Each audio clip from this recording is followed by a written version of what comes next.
Bonjour. Vos pasteurs sont bien occupés aujourd'hui. Luc prêche à l'église de Réveil de Bienne. Raphaël est à celle de Lugano. Et moi à Yverdon. Donc on s'est séparé la Suisse aujourd'hui. Raphaël est le Tessin, moi la Suisse romande.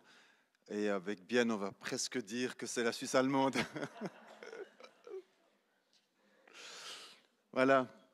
Au début de l'année, on avait commencé un temps de jeûne et prière avec un thème de progrès en progrès. Et puis j'aimerais tout au long de cette année parler justement de ces progrès qu'on peut faire.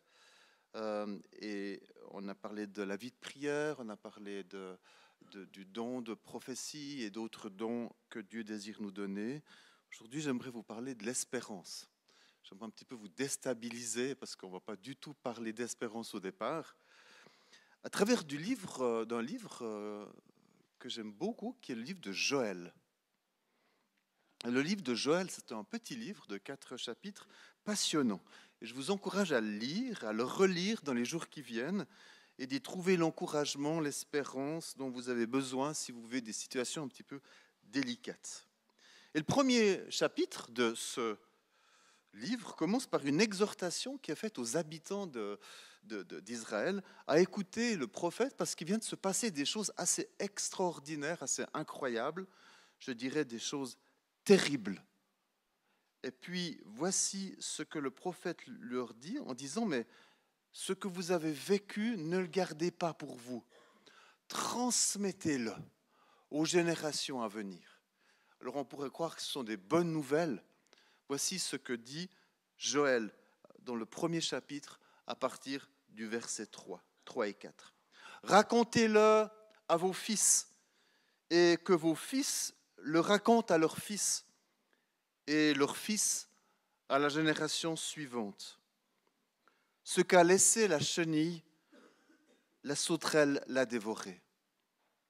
Ce qu'a laissé la sauterelle, le grillon l'a dévoré. Ce qu'a laissé le grillon, le criquet l'a dévoré. » Amen. Alors, on ne va pas se dire « Waouh, quelle bonne nouvelle à partager à nos progénitures !» Parce que les Juifs, vraisemblablement, ils sont dans une mauvaise passe, ils ont vécu des choses très compliquées. D'abord, ils ont abandonné Dieu, à tel point qu'il n'y avait que de l'arrogance dans leur cœur. Dieu n'était plus du tout indispensable à leur vie, ni à leur famille, ni à leur bonheur. Pire, non seulement ils ont abandonné Dieu, mais ils se sont révoltés contre lui et ils ont cherché l'appui et la protection dans leur propre force. Et vous pouvez vous le penser, mais c'est ce qui s'est passé, ça n'a pas du tout plu à Dieu, qui n'avait pas d'autre choix que de revenir dans leur vie d'une manière la plus forte possible et de leur faire vivre quelque chose qui va être encore plus terrible que leur abandon. Il va les punir là où les Juifs pensaient être les plus forts. Il va les punir sur leurs ressources.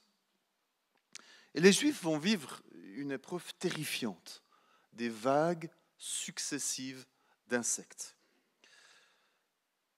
D'abord les chenilles. Donc vous voyez à l'écran une invasion de chenilles suite à une période de sécheresse. Et puis elles vont s'attaquer à tout ce qui est végétal et former comme une toile pour se protéger des prédateurs, mais aussi favoriser la destruction des plantes, des arbres et des cultures. Si on pouvait passer à la slide pour voir un petit peu cette toile que les fourmis font. Les chenilles, bien. Bon, face à cette première invasion, j'imagine que les Juifs n'étaient pas très contents, mais qu'ils allaient gérer. Après tout, ce n'est pas la première fois que ça arrive. Ils ont des réserves, ils ont stocké du grain dans des silos, et puis ça ne sera qu'une mauvaise année. L'année prochaine, ils vont refaire leur stock de semences, puis il n'y a pas de souci. Voilà comment fonctionne l'être humain. Il est fort, Il essaye de se débrouiller tout seul, sans l'aide de personne. Bon, on peut aussi imaginer qu'ils ont prié et qu'ils ont demandé à Dieu de le protéger, de les protéger de ce fléau, de leur permettre d'affronter cette épreuve avec confiance. Puis comme ils ont des réserves dans l'avenir, ils ne se font pas trop de soucis, ils n'ont pas peur de l'avenir. Parfois, nos prières, comme les leurs, c'est un petit peu du blabla. Seigneur, je compte sur toi, mais j'ai assez de provisions chez moi, dans ma banque, pour que les années à venir ne soient pas trop pénibles, même si cette année est difficile.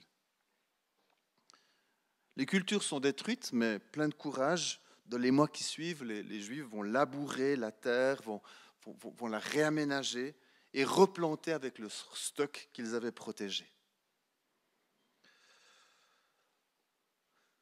Ce qu'a laissé la chenille, la sauterelle l'a dévoré. Et il y a une deuxième catastrophe, c'est que les récoltes sont à nouveau attaquées par un prédateur, un nouvel envahisseur, qui sont les sauterelles. Cette fois, ce sont des insectes ailés qui se déplacent à une grande vitesse. Et on va voir dans le slide suivant combien ça remplit notre vision. Et dès qu'elles voient un champ, une forêt ou une vigne, elles fondent dessus comme un oiseau sur sa proie. En quelques heures, il ne reste rien d'un champ ou d'une vigne, malgré tous les efforts de la population pour les supprimer. Ils ont beau les brûler, les frapper, il y en a tellement, il y en a des milliers, des millions, peut-être des milliards. C'est la désolation. On ne se rend pas forcément compte ce qu'implique cette deuxième catastrophe pour un peuple dont la vie dépend essentiellement de l'agriculture et de l'élevage. Et devant l'ampleur des dégâts, l'homme est totalement impuissant. Et les conditions nécessaires à son bonheur et même à sa vie sont en train d'être anéanties devant lui. Imaginez un peuple qui voit ça, qui n'a plus d'espoir. Et c'est ce que Joël décrit dans les versets suivants. À partir du verset 7, toujours le premier chapitre, voici ce que fait l'envahisseur, c'est cette essence de sauterelle. Il détruit complètement mes figuiers. Il les ronge. Il les dépouille de leur écorce et ne laisse que des rameaux blanchis.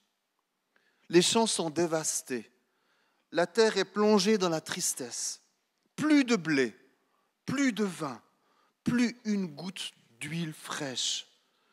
Cultivateurs, soyez consternés. Vignerons, criez de désespoir, car le meilleur du blé comme l'orge sont perdus. Toutes les récoltes sont anéanties. La vigne est desséchée, les figuiers sont flétris, grenadiers, dattiers ou pommiers, tous les arbres fruitiers sont rabougris. Toute joie s'est éteinte parmi les humains. On comprend que ce n'est pas évident de pouvoir transmettre ces nouvelles aux générations qui vont suivre. Et le désespoir commence à prendre la place de la suffisance dans le cœur des Juifs. Les greniers sont vides et toutes leurs réserves de semences ont été englouties par les sauterelles. La nature est morte, la joie est éteinte. Il n'y a plus rien à espérer.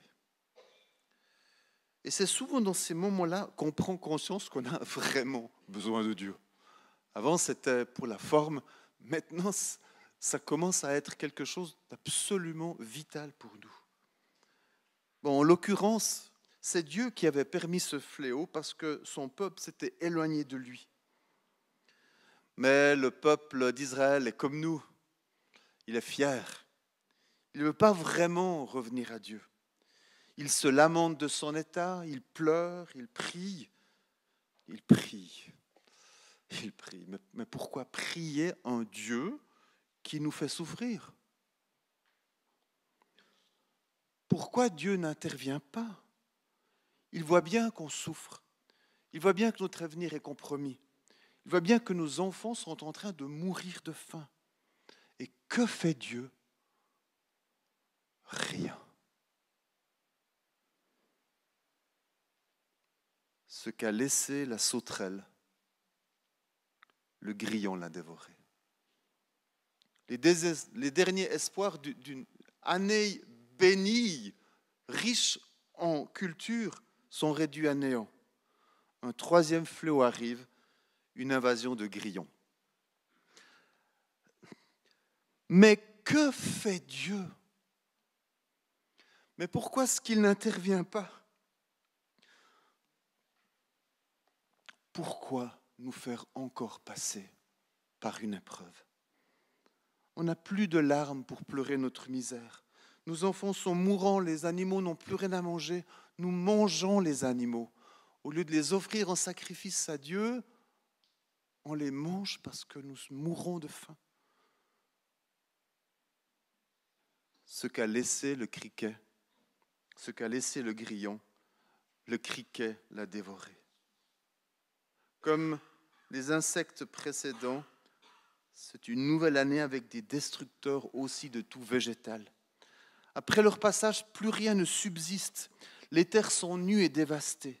La nature qui subsistait un peu laisse place à un désert, à un pays mort. Et ce que vous voyez ici, ce n'est pas un arbre en fleurs, ce sont des criquets qui sont agglutinés aux arbres.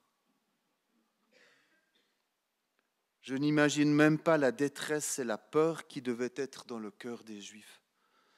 Mais qu'allons-nous devenir? Pourquoi Dieu ne répond pas? Ça fait 4 ans qu'ils prient Dieu de les délivrer. Et rien ne se passe. Pire, ça empire et ça empire d'année en année.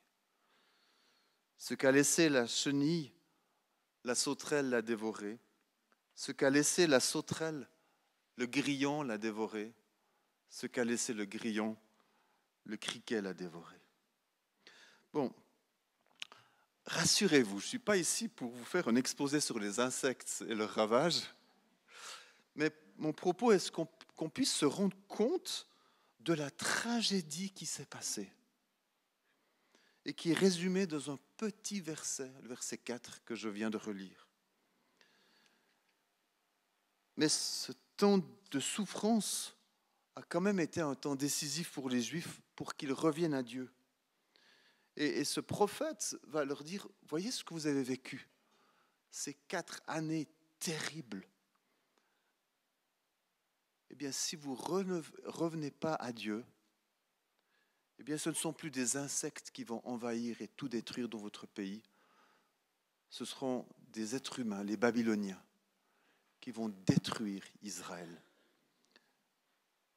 Et que fait Joël dans cette période de disette? Je trouvais très amusant, très comique. Il leur propose de jeûner.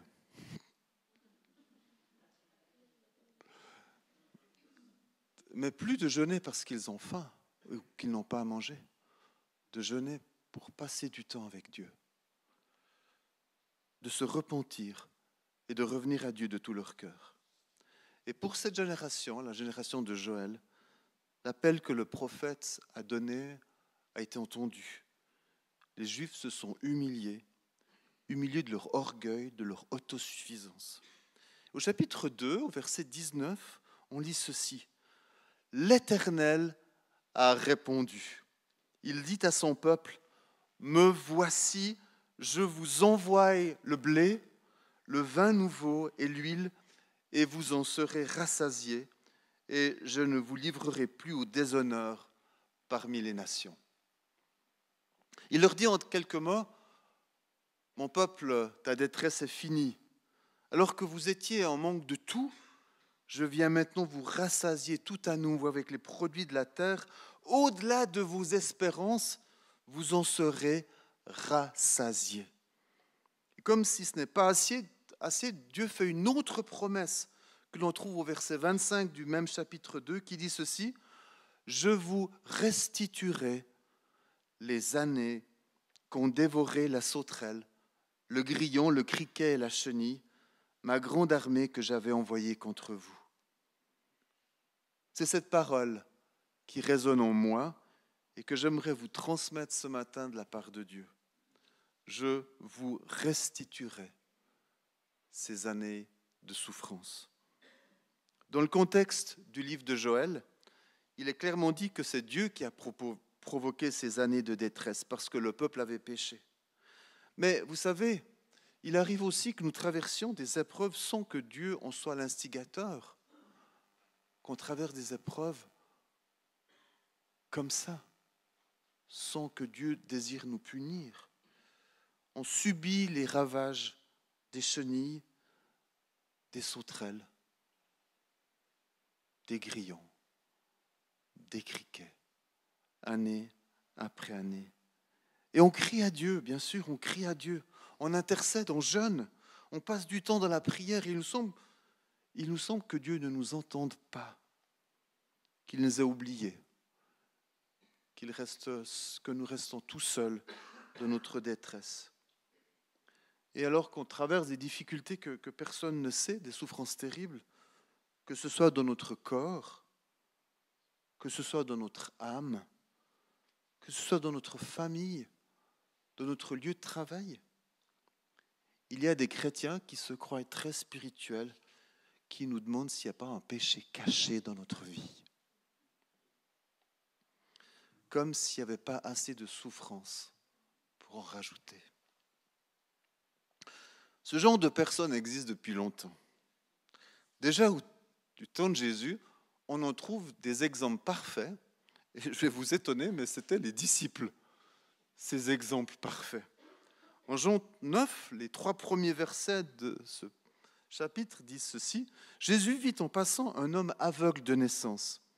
Ses disciples lui demandèrent: « Rabbi, ce qui veut dire maître, qui a péché,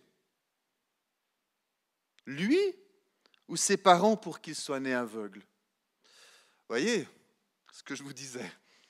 Ce genre de personnes existe depuis longtemps, toujours à chercher le coupable, toujours à chercher le péché, toujours à vouloir être les donneurs de leçons, les moralisateurs, les gens qui savent. Puis Jésus répond, ce n'est pas que lui ou ses parents aient péché, mais c'est afin que les œuvres de Dieu soient manifestées en lui. Moi, j'aime ce verset, le 3e, parce qu'il nous dit que finalement, les choses ont un sens. La souffrance que nous avons peut-être endurée depuis ces années a un sens, et que les œuvres de Dieu soient manifestées. Quand on parle de souffrance, on n'a pas idée par ce que nous passons. Parce que notre souffrance, c'est une souffrance que nous cachons, une souffrance secrète, qui dure parfois pendant des mois ou depuis des années et des années. Et on a tellement prié pour que Dieu nous réponde, pour que Dieu nous délivre, qu'on n'a plus de mots. Et aujourd'hui, encore aujourd'hui, il n'y a toujours pas de réponse.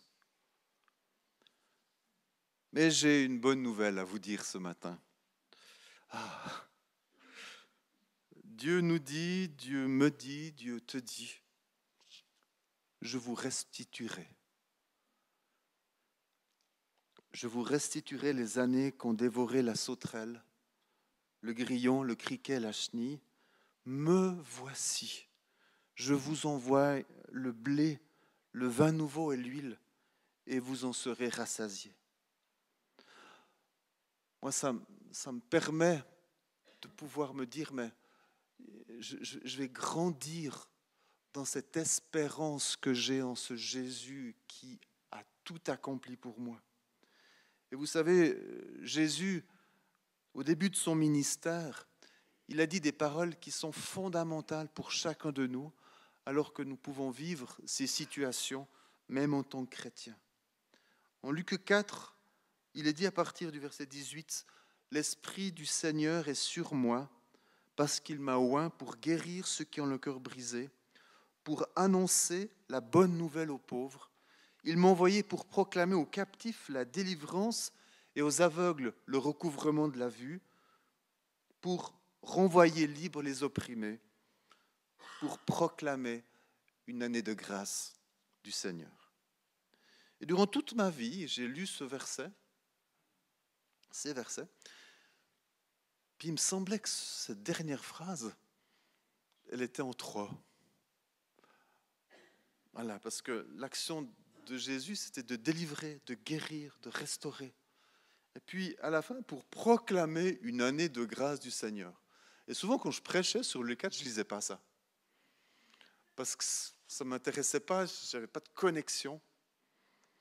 Jésus est venu pour proclamer une année de grâce, c'est-à-dire pour mettre fin à ces années de souffrance et d'attente. On vient de fêter Pâques, on l'a rappelé au début de ce culte, qui est la fête du ressuscité. Pâques, c'est la proclamation que Jésus a vaincu la mort, qu'il a toute autorité sur la terre comme dans les cieux et qu'il intercède pour nous. Il a toute autorité sur sa création aussi. Il voit ta peine, il la connaît, il voit tes souffrances, il voit aussi cette foi qui vacille parfois. Et si quelqu'un peut te restituer ces années qui te semblent perdues, c'est lui, c'est Jésus. Si quelqu'un peut te rassasier alors que tu vivais un temps où il te manquait même le nécessaire, c'est lui, c'est Jésus. Si quelqu'un veut te redonner de l'espérance, la certitude que cette épreuve touche à sa fin, c'est lui, c'est Jésus. Et ce matin, Dieu vient nous dire, et j'aimerais reprendre les paroles que Joël dit au début de son chapitre 2, « Terre, sois sans crainte, sois dans l'allégresse et réjouis-toi, car les pâturages du désert reverdissent et les arbres portent leurs fruits. Les airs se rempliront de grains et les cuves regorgeront de vin nouveau et d'huile. » Et nous allons terminer au travers de ce passage qui nous dit ceci, « Je te restituerai les années qu'ont dévoré la sauterelle, le grillon, le criquet et la chenille. Me voici, je t'envoie le blé, le vin nouveau et l'huile, et tu en seras rassasié. » Amen.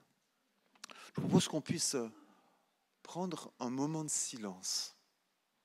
Vraiment, un moment de silence.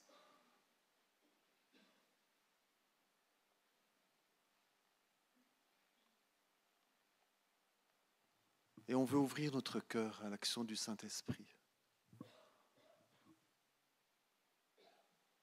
Seigneur, tu connais le nom de mes chenilles. Tu connais le nom de mes sauterelles. Tu connais le nom de mes grillons. Tu connais le nom de mes criquets. J'ai été envahi. J'ai été dépassé. J'ai été brisé.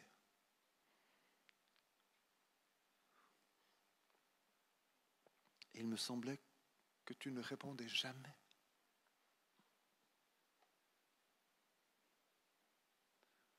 Ce matin, je veux relever la tête, Seigneur. Je veux proclamer que tu es le Dieu qui a tout accompli. Le Dieu qui est ressuscité. Le Dieu qui te restitue les années que tu sembles avoir perdues. Les années qui ont été dévorées. Les années qui ont été difficiles. Seigneur, ce matin, nous voulons ouvrir notre cœur, notre vie, nos mains notre famille, notre avenir en disant, je veux recevoir de toi, Seigneur. Cette bénédiction, cette année de grâce qui change ces années de détresse. Alors que nous allons faire un moment de silence, nous allons, dans le secret de notre cœur, dire à Dieu notre espérance.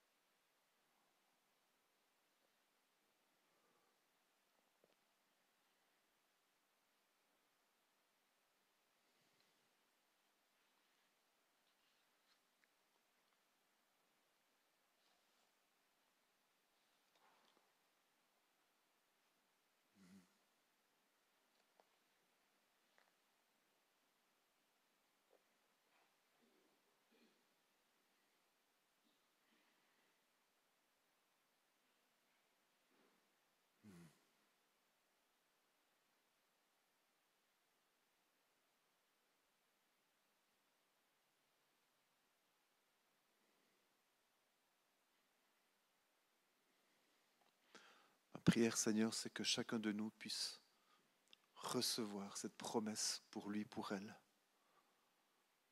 C'est comme si tu nous dis, j'ai vu ton cœur et je te redonnerai ces années que tu as perdues. Et nous aimerions te dire merci, Seigneur, pour cette année de grâce qui est là devant nous et qui change notre vie.